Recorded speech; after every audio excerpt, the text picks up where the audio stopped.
The U.S. housing market is one of the most important elements in the U.S. economy. The vast majority of the middle and upper middle class have their savings and wealth invested in their homes, but unfortunately U.S. real estate prices are about to collapse. At least so says this man, Jeremy Siegel. Jeremy is a respected professor at the University of Pennsylvania, one of the best universities in the world where Elon Musk graduated, for example. For he believes that in the year 2023 the price of houses in the United States is going to enter the second most violent fall since World War II. This is a warning that would scare anyone, as home prices have already started to fall. In San Francisco, for example, prices have already fallen 4.3% in the last month. In Seattle prices by 3.9% and in San Diego by 2.8%. But according to Jeremy Siegel, the price drop will get even worse in 2023. Why does the University of Pennsylvania professor predict such a drastic drop, and what effects would such a drop have on the economy? In this video we are going to understand what are the causes of the fall of real estate prices in the United States, and we are also going to analyze why this real estate collapse in the United States is going to be different from those we have seen before in history.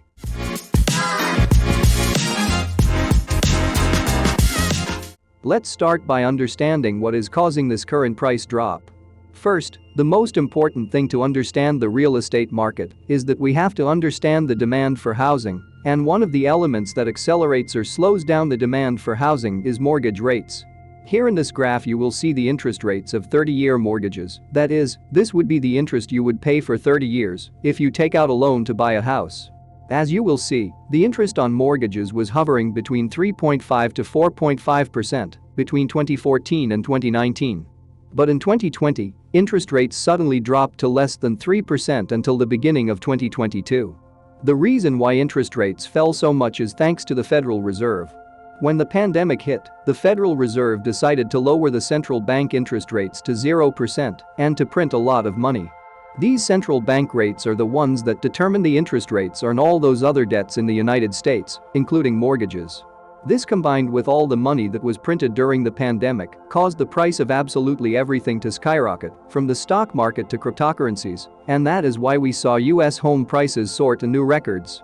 Here in this chart you are going to see the price of an average house in the United States. As you will see, the prices from 2014 to 2019 went up, but at a relatively steady pace, but when the pandemic hit the prices skyrocketed, going from $320,000 to $430,000 that we see today. That is a 34% rise in just 2 years. But in recent months the Federal Reserve is doing the opposite, it is aggressively raising interest rates. If we go back to the mortgage interest graph, as you will see now, the interest you would pay when you apply for a 30-year loan is 7%. A figure that we have not seen in the last decades. This is something very serious, and I am going to demonstrate it to you with a very quick calculation. Currently an average house in the United States is worth $430,000. If you apply for a loan of 100% of the value of the house, that means $430,000. During the pandemic, you would pay an interest rate of 2.8% per year of about $12,000 per year, or $1,000 per month in interest alone.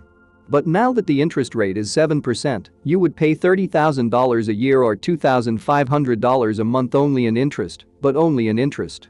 We are not including amortization here. This is a very expensive figure that has not been seen in decades, and this is precisely what is holding everything back. As I showed you earlier, in the last month San Francisco has seen a price drop of 4.3%, Seattle has seen a drop of 3.9%, and San Diego has seen a drop of 2.8%. And this is completely logical. If you are looking to buy a home, you would probably put off buying with interest rates as high as they are today, and with so much speculation in the news that prices are going to fall. It does you no good to buy a house at the record high prices we see today, at the record high interest rates we see today, only to see the price of that house drop like a stone while your debt doesn't fall. And to make it all worse, inflation is at new records in the United States, which makes absolutely everything more expensive, as I'm sure you've already seen.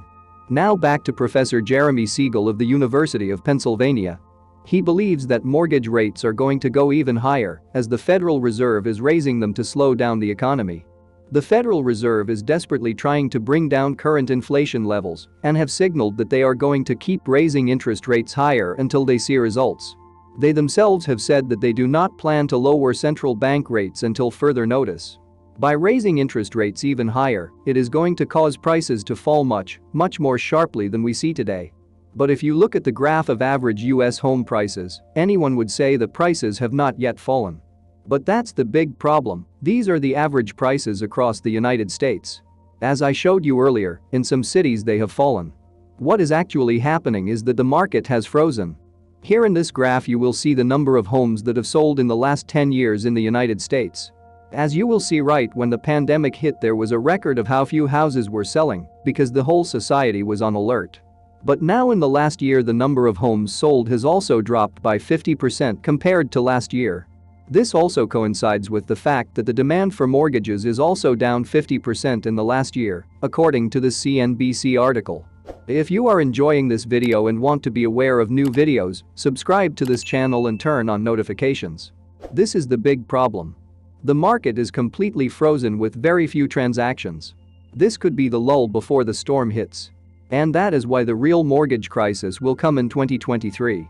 In other words, the economic situation is very ugly now. The economy is in a technical recession, the stock markets have collapsed, and mortgage interest rates are at a record high. But the great detail is that house prices are usually the last to fall. Why?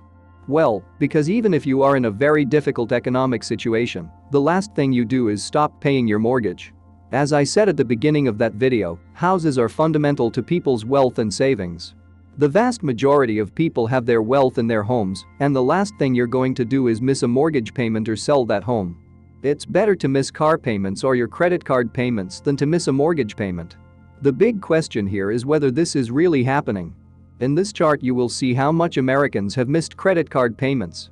As you will see, before the 2008 crisis, as a benchmark 7% of all those with debt and credit cards were unable to make their payments at the end of the month.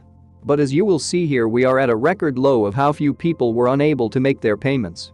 Less than 2% of all those with credit card debt have missed payments. So the situation is not as bad as it looks, but are we again in a lull before the storm hits in 2023? Leave me a comment with your opinion below. Anyway, that brings us to a big question. So how much are real estate prices projected to fall in the US? According to Professor Jeremy Siegel, he believes US home prices will fall 10 to 15% more than current levels. Now, 10 to 15% may not sound like much to you, but just so you understand, in the 2008 collapse, prices fell from their peak by 17%. So what Professor Siegel says is alarming. But he is not the only person who believes this. The National Mortgage Association, known as Fannie Mae, also predicts that in 2023, we will see a price drop in the United States and also a worse recession than we see today. But Fannie Mae believes that the drop is going to be slight, about 2% in real estate prices nationwide. So here we have two different opinions. One from Jeremy Siegel, one of the world's top university professors, being more pessimistic, and one from Fannie Mae National Mortgage Office, being less pessimistic. So that brings me to the last part of this video. This downturn will not be like the others. Remember when I showed you the chart of the rise in US real estate prices? Well, here is the detail. Real estate prices in the United States rose in an unbalanced way. That is, there were cities that saw tremendous increases, while other cities did not see such strong increases. In this chart you will see which were the cities that saw the most price increases in the last year. As you will see, many of these cities are in places where people can do the famous telecommuting, or with very beautiful landscapes, and in places where prices were already low. And that is the big problem in the United States. Although there is plenty of space to build, today there is a shortage of housing throughout the country. In this graph you will see the number of homes for sale in the last decades in the United States. As you will see, the trend is downward, meaning fewer homes are selling. But this is a phenomenon. At the same time, the US population has grown by almost 2 million people per year. This has caused prices in cities like New York and San Francisco to skyrocket to ridiculous records. Therefore, many Americans, now that they can telecommute, have been moving to cities where homes are cheaper. And now that we are in an economic crisis, companies have already started to take away the benefit of teleworking from their employees. And that's going to bring tremendous consequences to home prices in these more remote cities. And we are already seeing this. Here in this chart you will see the increase in homes for sale in the last month. As you will see, here are cities in states like Arizona, North Carolina, Tennessee, Texas and Florida. These are the same states that saw a sharp increase in home prices that I showed you in this chart. Well, this is where we are going to see a huge price drop, especially in states like Tennessee and North Carolina, where there is not a lot of industry and jobs that pay well. So, in conclusion, there is a real estate price drop coming in 2023. Prices have risen in an exaggerated way during the pandemic, and now the market is frozen, thanks to the interest rate hike by the Federal Reserve. But now prices have started to fall, and this decline will accelerate. But the drop will not be felt equally across the country. Certain cities and states will see a steeper decline than others. Southern states and new destinations for telecommuters and people looking to buy cheaper homes are going to be the first to suffer. So that's the big difference in this mortgage crisis compared to the crisis we saw in 2008. This crisis is more fragmented. And you, have you noticed that home prices are lower in your area? Let us know in the comments.